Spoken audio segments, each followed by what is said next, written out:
Hi, it's Penny here, and today we're going to be talking about all the books that I read in April. I did read 13 books, so I'm going to try and keep things fairly concise and get through them all without having to break this into multiple videos, but we'll see how we go. As usual, I am going to do this book battle style, which means I pair up all the books, I battle them against each other until we come up with the best book of the month. So we're going to start out with the books that were more middle grade or young adult, and our first battle is going to be between Karen's School Picture by Katy, Farina and Skulduggery Pleasant books 2 and 3. So I decided to combine the Skulduggery Pleasant books that I've read into one section because, to be honest, I read them one after the other and I don't completely have them separate in my mind, so why not just combine them? But first, let's talk about Karen's School Picture. So this is the 5th book in the graphic novel adaptations they've been doing of the Babysitters Club Little Sister books. This is a spin-off series from the main Babysitters Club series that was my favourite series when I was a kid, just about this club of babysitters. But the Little Sister series follows the little sister of one of those babysitters, and she's just very outgoing, very imaginative, gets herself into trouble a lot of times, always has big ideas about what she wants to achieve. This one specifically, she ends up getting glasses, and I remembered reading this one when I was a kid. So these books for me are just really nostalgic. They're really bright and colourful and a lot of fun, so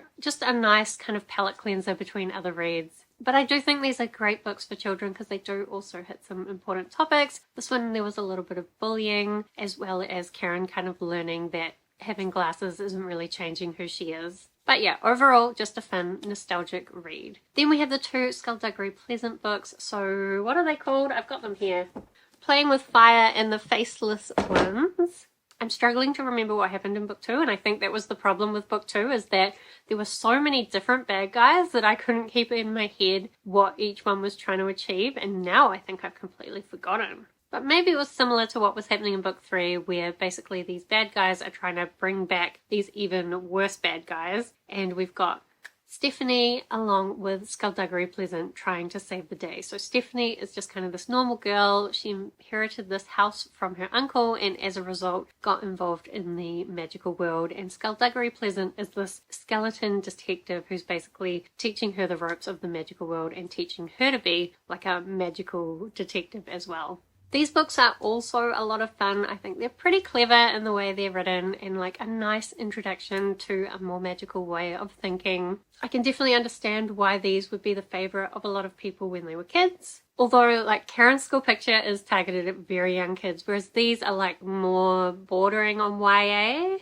And this is quite a long series that I accidentally got myself into, so I think it just gets kind of more and more mature as it goes. That's a guess. But the 3rd book did set up some interesting consequences for the rest of the series, so I'm interested to see how that's going to work out, and I will hopefully be continuing the series soon. So if I'm putting these 2 books up against each other, it's hard because I'm so nostalgic about Karen's School Picture. But I do also like Skulduggery Pleasant, and I think it's very clever and fun. So I think if I could take the nostalgia out of the picture, then probably I would say specifically Skulduggery Pleasant 3 was the best of these. So I'm going to put that one through to the next round. Then we've got a couple of paranormal YA books. So we've got Ballad by Maggie Stiefvater up against Gallant by V. Schwab. So Ballad is the 2nd book in the Book of the Fairy series by Maggie Stiefvater. Unfortunately, this is a trilogy where she's only written the first 2 books and will probably never write the 3rd book because this was a series she started a very long time ago before she wrote the Raven Cycle. She said that her writing style has changed so much now that she wouldn't even know how to write that 3rd book because she would write it so differently from how she originally planned.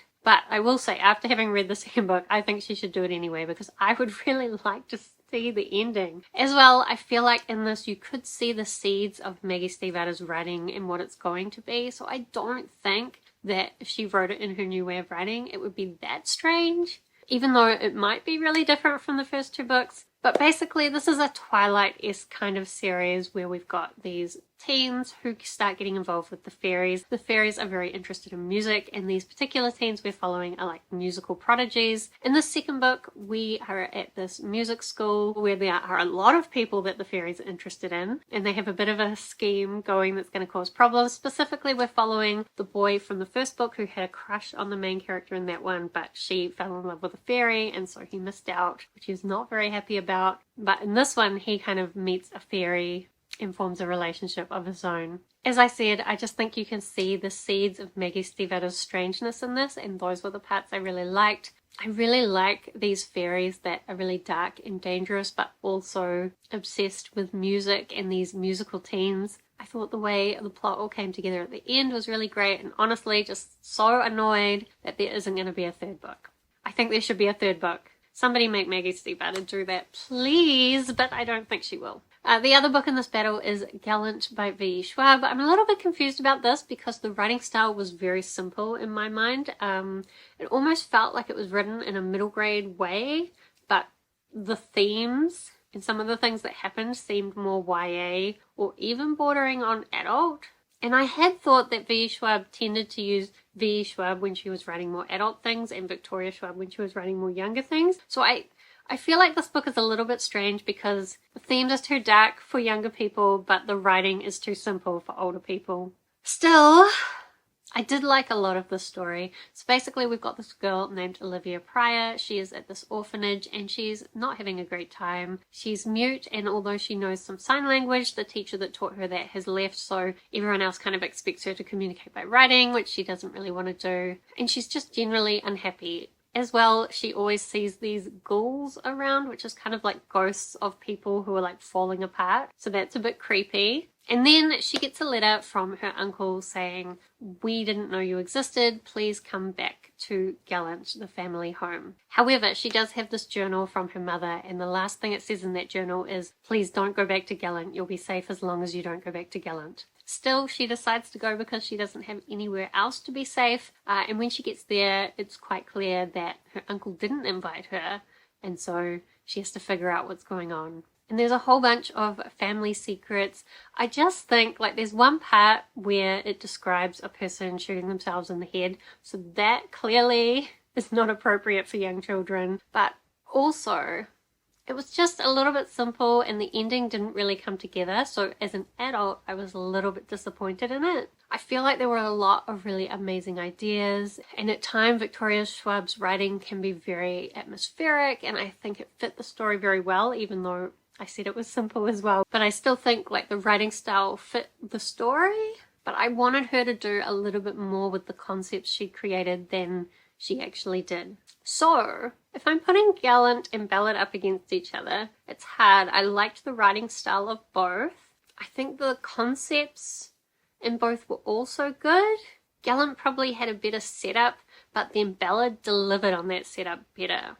So actually, I think I'm going to choose Ballad, because at the end of Gallant I was like, oh, is that the end?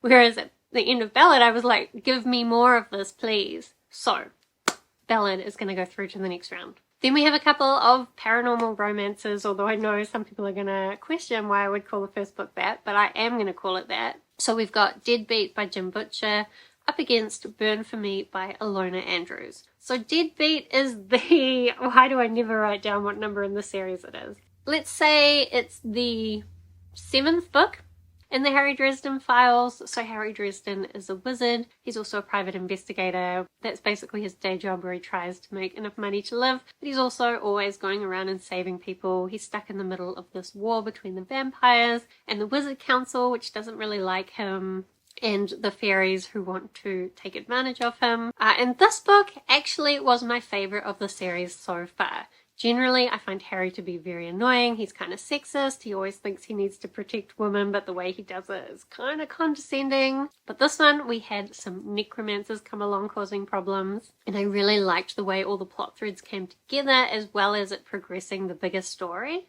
And so because there was so much going on that I did enjoy, I was able to overlook the fact that Harry was still being very annoying. But part of what Harry does that's very annoying is he's just constantly objectifying women and like describing women sexually. And that's why I think I put this under paranormal romance, because it's kind of paranormal romance for men, which is annoying because I don't really like the romance part of these kind of stories. I want the magic and the plot. But in this one there was definitely less of it than there has been in previous books, so thank goodness, because otherwise I don't know if I could have kept going with the series. Anyway, then the next book that we have got is Burn For Me by Ilona Andrews. Ilona Andrews wrote the Kate Daniels series, which is one of my favourite series. This book, though, is the first book in the Hidden Legacy series, and I had been avoiding picking this book up just because I'd seen the covers and I thought that looks a little bit too romance for me. However, the covers are very misleading. Please just don't look at them. Basically, this series is about this family that runs a private investigation firm in this world where there's all these people with powerful magical abilities, and it's kind of a genetic thing, so certain families are very powerful, both magically and politically. But this main family that we're following are really just trying to survive financially, find their place, but they do end up getting involved in the investigation with a bunch of these other powerful families. And there is a little bit of a romance in this, but it's going to be a really slow burn one. It's a little bit enemies to lovers, where they don't really like each other, even though she does find him very attractive straight away. But she also thinks he's kind of an asshole, and he kind of is an asshole. But they have to work together, and you can see that something is building there, and that eventually they'll learn to understand each other a lot better, and maybe he'll stop being such an asshole. And I really do enjoy that slow burn romance, especially because it means so much of the story is not actually focusing on the romance. So learning about the magical world and having this magical investigation was something I really enjoy. Also, I just really enjoy Ilona Andrews' writing style. I love the way she inserts humor into the characters' dialogues. I really love the way the main character interacted with her family. They were a lot of fun, and I'm definitely excited to continue this series. So, if I'm putting these two books up against each other, it's funny because I love Ilona Andrews, don't like Harry Dresden, but this was my favorite Harry Dresden book, and I thought it was very well put together with how the investigation came together. Burn for me, I think it has a lot of promise, and I really liked the writing style, and I'm expecting to like the series more and more as it goes on. However, in this particular case, I think I'm going to pick Deadbeat, just because it was a lot of things finally coming together, and it was very satisfying for that reason. So, I'm going to put Deadbeat through to the next round. Okay, then we're going to get into the epic fantasies that I read in April. So firstly, we've got Assassin's Fate by Robin Hobb up against The Burning White by Brent Weeks. So both of these were the final books in series that I have really loved. Firstly, we've got Assassin's Fate, which is the final book of the Realm of the Elderlings. I've got the series behind me here. It's probably my favorite series.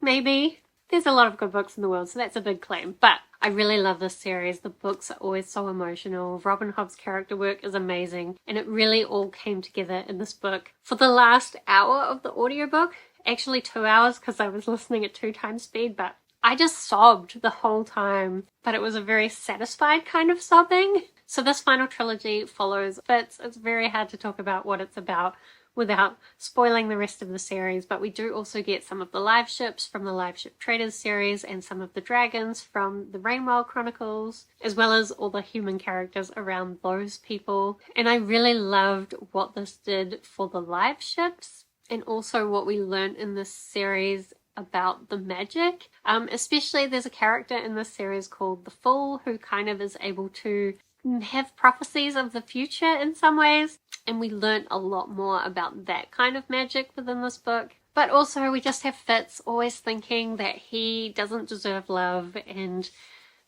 he's also built up this wonderful family group kind of around him. But in this one, him and his family go through so many traumatic events. It was so awful, but in such a satisfying way.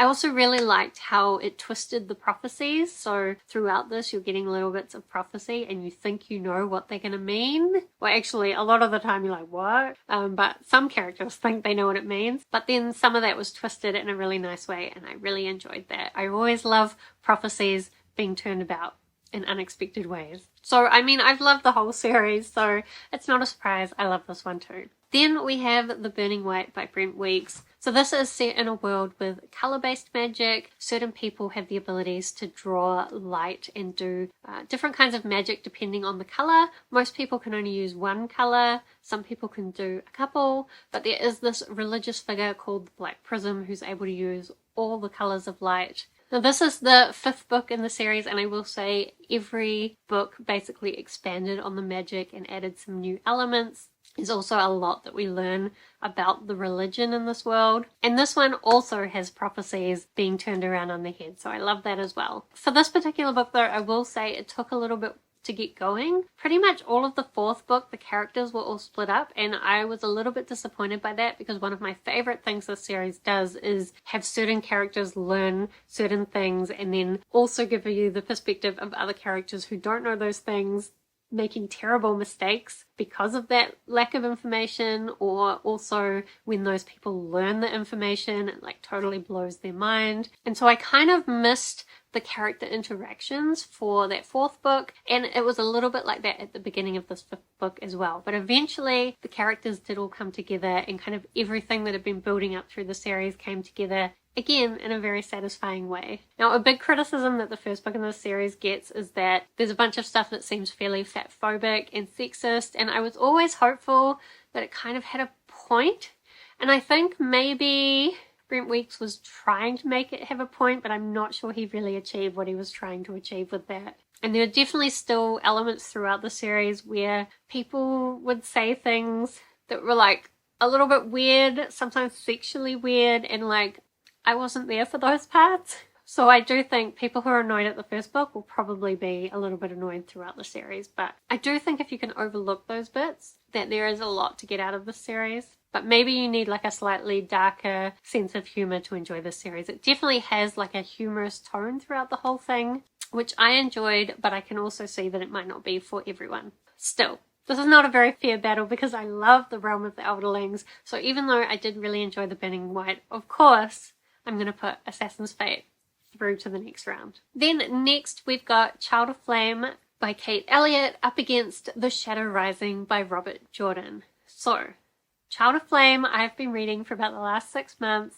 It is the fourth book in the Crown of Stars series, which is an epic fantasy, kind of focused about these kingdoms at war, but we've also got different non-human people involved in the battle, as well as kind of these celestial prophecies and like pathways through the stars. It's a series I've been really enjoying, but also one that I really struggle to get through just because I find the writing quite dense and the books are massive. So I think because this series is massive and also you jump between different groups, and sometimes you'll stay with certain characters for a really long time, and if you're with characters that you don't really enjoy what's happening with them, those bits are really a slog. But there are other parts with characters that I like and parts that are written in I think a much more consumable way, and those parts I really enjoyed and I was able to fly through them. But it was just very inconsistent throughout the book. Now it's true that it could have been that my brain was the inconsistent part because I read this over such a long time that I don't even know. Am I the same person since I started this book?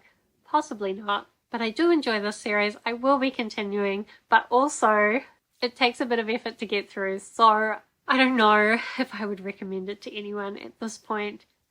I'm going to finish the series and then we're going to see how I feel about it. But for now, all I'm going to say is that I am enjoying it, but I'm struggling.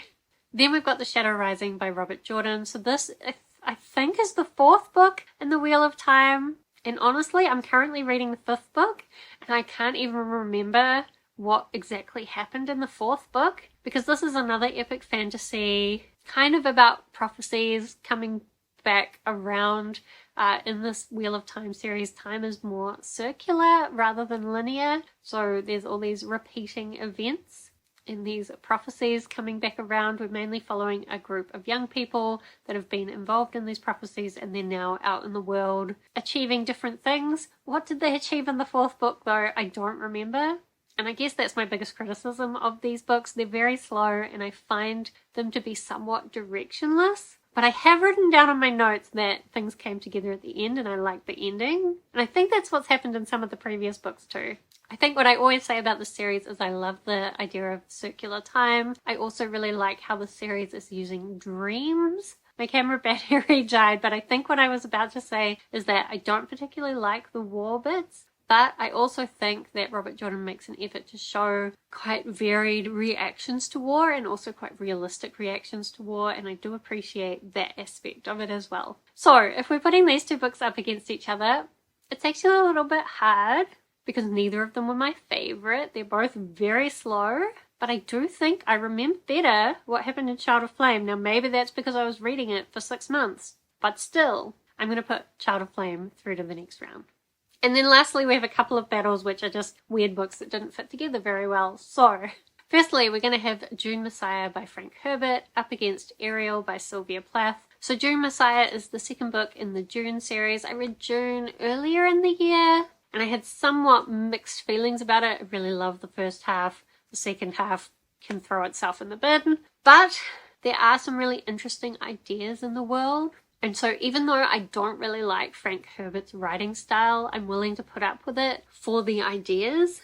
And I did like the ideas in Dune Messiah, but I am also constantly frustrated that he kind of creates these amazing women and then just makes them pawns in the story of the men, or like doesn't let them really live up to their potential. So I'm hoping that will change throughout the series. Also, there are definitely sections where the writing is very dialogue heavy and there's not a lot of description about what's happening. So sometimes you have to kind of make some leaps and some guesses, figure things out for yourself, which sometimes is okay, but sometimes it's like, can you just tell me properly what's happening? So like, I'm going to continue the series, but it definitely flips back and forwards as to whether I'm enjoying it or not. Then we've got Ariel by Sylvia Plath. So this is a poetry collection that I read when I was in my teens for English class. We also read the bell jar in that class, and the teacher would read us excerpts from that as well as poems from Ariel, and she would like deliver them with like so much feeling.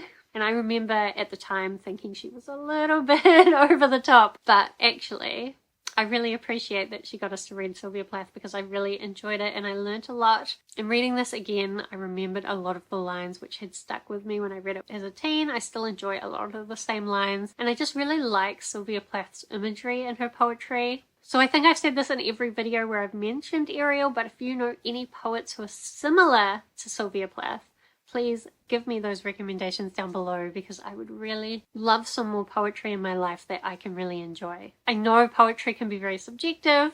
Different people like different things. I really like Sylvia Plath. So I really enjoyed getting back into this poetry collection, and I walked around my house reading the poems to myself, and it was just a good time. So if I'm putting these two books up against each other, I have mixed feelings about Dune, but I completely loved Ariel. So I'm going to put Ariel through to the next round. And then our last two books. So we've got Huia Short Stories number 14 up against Mutuwhenua by Patricia Grace. So these are both Maori authored books. The first one, Huia Short Stories number 14, is by Huia Publishers, which is a publisher that I found really useful for finding Maori authored books that I can really enjoy. This one I didn't realize is actually a collection of very short stories that were submitted through a competition. So a lot of like new authors, and I possibly shouldn't have picked this up, but I kind of picked it up because it had a really pretty cover. Basically, I don't really like short stories. A lot of these were only a few pages long, which for me is not really enough to get into it. The few that I did like, I was like, cool, great setup. Where's the rest of the story? It's just, I'm not great at short stories. And like, because they're written by different people and not really around a theme at all, they weren't really connected. I found it really hard to get into, but I think, again, that's more my preference than any kind of critique of the book. But there were a couple of authors in there that I would be interested to see more by, so I'm going to keep an eye out for their names in the future. And then we've got Mutuwhenua by Patricia Grace. So this is a book from 1978 about this young Maori woman who meets this Pākehā boy and they have a romance, and she's trying to figure out how to enjoy her new life while also kind of holding on to her past and her culture and listening to her family. One thing I did enjoy about this is it was interesting to see which things are kind of constant since the 1970s and 80s and what things have changed now that it's like 40 years later. So in terms of like race relations and respect for different cultures, I think there were some really interesting ideas in this book about how different cultures can come together and about how you respect your past. I was very frustrated that the main character didn't communicate enough, but I also feel like the message of the book was that you shouldn't just assume that someone else isn't going to understand you. You should try to explain it and trust that people who love you are going to love you regardless. But there were definitely a few elements of this book that either I don't agree with or I feel like I would need to think about a lot more. As well, though, the writing was fairly simple, but then every now and then there would be parts where things were just really beautifully explained. So I think the simple writing for the most part suited the story, but honestly I just really enjoyed reading those beautiful descriptive parts, and I would have liked a lot more of those parts just for my own enjoyment. As well, I think those descriptive parts really captured the feeling of the story much better than some of the other parts of the story. But still, I believe this is the first book ever published by a Maori woman, and so I'm glad I read it, and I definitely think it is worth reading. If I'm putting these two books up against each other, I think since I don't like short stories, it's pretty obvious that I'm going to put Mutuwhenua through to the next round, although it's also worth noting that Mutuwhenua was only like 150 pages itself, so it was also pretty short. And again, I probably would have liked it better if it was a longer story and certain things had been explored more fully, but I can understand at the time why that wouldn't have happened. Okay, so now we're going to be on to round 2 of the book battle. Mainly now we're trying to figure out what was the best book of the month. So we're going to start with Skulduggery Pleasant 3, The Faceless Ones by Landy, and put that up against Ballad by Maggie Stiefvater. So this is not a hard decision for me, but I'm just trying to think about how I would describe why it's an easy decision for me. I think that Skulduggery Pleasant is just a lot of fun and a great introduction to fantasy, but for me personally, there wasn't enough depth to it. But Ballad had some really interesting magic. I love the connection to music, and I just love the way that Maggie Stiefvater does strange things also mixed in with just like normal teen friendship group things. So that's why I'm going to put Ballad through to the next round. Okay, next we're going to have Assassin's Fate by Robin Hobb up against Child of Flame by Kate Elliott. So interestingly, both of these are actually pretty slow writing styles. However, I will admit I have been listening to The Realm of the Elderlings on audiobook, which helps me to get through it so that I don't even feel like it's a slow writing style, but I've definitely seen other people say that it's slow, and I can admit that sometimes it does go on for quite a long time without things really happening. It's more like exploring the characters. And so maybe if I was reading it physically, I would struggle, but I don't know because I haven't tried. So both these series are very slow.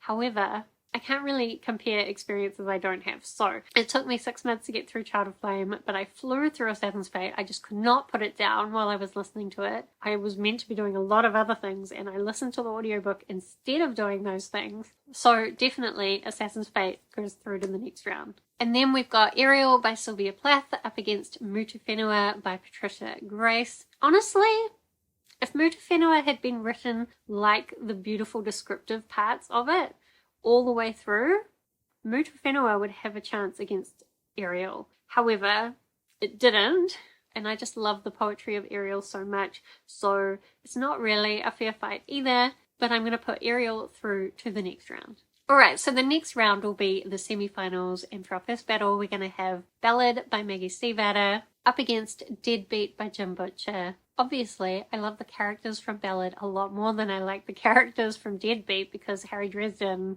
is still annoying, even though he's less annoying in this particular one. But both of these books did have a lot of different threads that came together at the end in a very satisfying way. Possibly, Deadbeat was more clever in the way that it did it. However, I really liked the feeling and the atmosphere of the way that Maggie Stiefvater did it in Ballad. So actually, this is close, but I think I'm going to put Ballad by Maggie Stiefvater through to the finals. Then we've got Assassin's Fate by Robin Hobb up against Ariel by Sylvia Plath. I gave both of these 5 stars. I definitely love them both. Both have very beautiful writing, but Assassin's Fate is like 1,000-ish pages of heart-wrenching story. And even though the poems in Ariel made me feel something, like I did not sob for 2 hours in Ariel, but I did in Assassin's Fate. It was just such an experience, such a satisfying way to finish off the Realm of the Elderlings, even though what happened at the end was also awful. But I really enjoyed the experience. So of course, you're not going to be surprised. I'm going to put Assassin's Fate through to the final. And with that, we're up to the final, and we're going to pick the best book of the month. Possibly, you might be able to guess which one's going to win. But we have got Ballad by Maggie Stiefvater up against Assassin's Fate by Robin Hobb. And can you guess? Can you guess who's going to win? Yes. It's going to be Assassin's Fate. Even though I enjoyed Ballad, I don't know that it got the emotional reaction from me that Assassin's Fate did, like not anywhere near that. And there was just so much more to Assassin's Fate, so many satisfying things that happened, so many awful things that happened. It was a great way to wrap up the series, and also, like, this is wrapping up a series, a massive series, whereas Ballad doesn't even have a third book. So we're definitely going to pick Assassin's Fate as the best book of the month. I really loved it. I really would say if you think there's a chance you'll like The Realm of the Elderlings, you should give it a try. It's a really long series. It can feel like a big commitment, but you don't need to rush through it. You can take your time with it. I'm probably going to go back and reread the series at some point, because otherwise I think I will miss those characters way too much. But it's just an amazing series. I really loved it. So I'm not surprised this ended up as the best book of the month. But do let me know if you have read any of the books that I talked about in this video, whether you liked them or whether you're interested in reading them. Otherwise, thank you so much for watching. I hope that you are doing well, and I will see you next time.